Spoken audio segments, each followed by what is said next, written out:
Thank you, Mr. Chairman, for holding this hearing today on how NGOs facilitated the Biden border crisis. You can see our colleagues are very upset that we're having this hearing today. They don't want to talk about this stuff. They don't want to talk about the 300,000 kids that we still don't know where they are.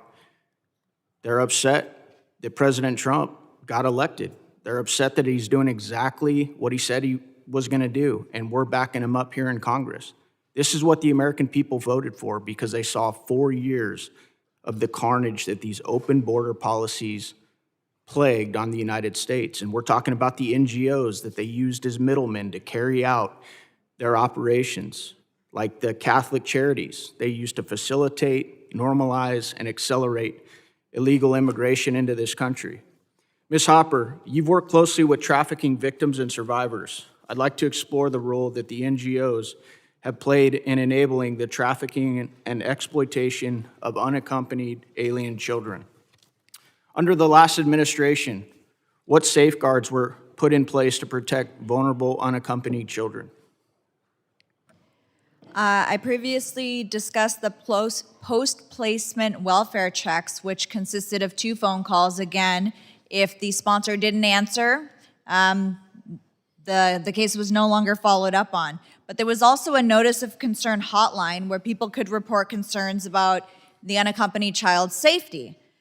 But what this administration found was from August 2023 to January of 2025, 65,000 calls went unanswered. Those calls spanned from complaints about stale bread all the way to being abused, to one case where a child's call was reporting that grown men were coming into his room at night and they were touching him. Nothing happened with that call. That call went unanswered until this administration took office, went through those 65,000 calls, made follow-ups, conducted a welfare check, and now that child has been rescued and that sponsor has been arrested. These are the safeguards that were put in place, but accountability and oversight was not had.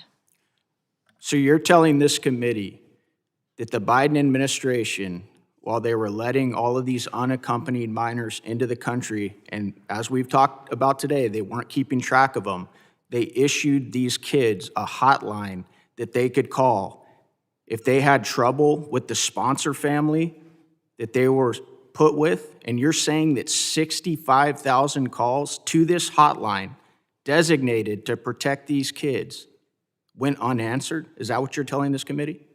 Yes, sir. Wow. That is unbelievable. Unbelievable.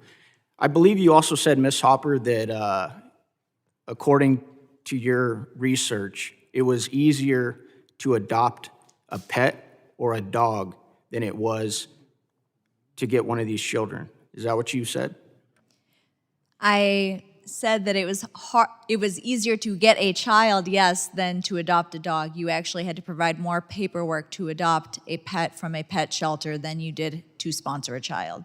Yeah, and think about it, guys. This is exactly why the American people are so upset. This is why they voted for the president, and this is why they voted for this agenda, to not only remove people from this country, to secure our borders, but to find these kids. I mean, this is completely atrocious in a day and age where we're starting to wake up to the realities of sex trafficking and what's going on with these kids.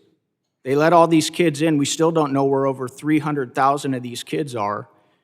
And you're sitting here testifying, saying that they gave a hotline for these kids to report if they were okay, if they needed anything, and 65,000 calls went unanswered. Do you know how many staffers the administration assigned to answering these phones and helping these kids?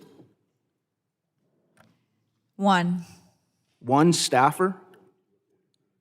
Any idea how many hours a day this staffer was working? No. Maybe that's why there were 65,000 calls that weren't answered from these little kids, huh? Unbelievable. Thank you. I yield back.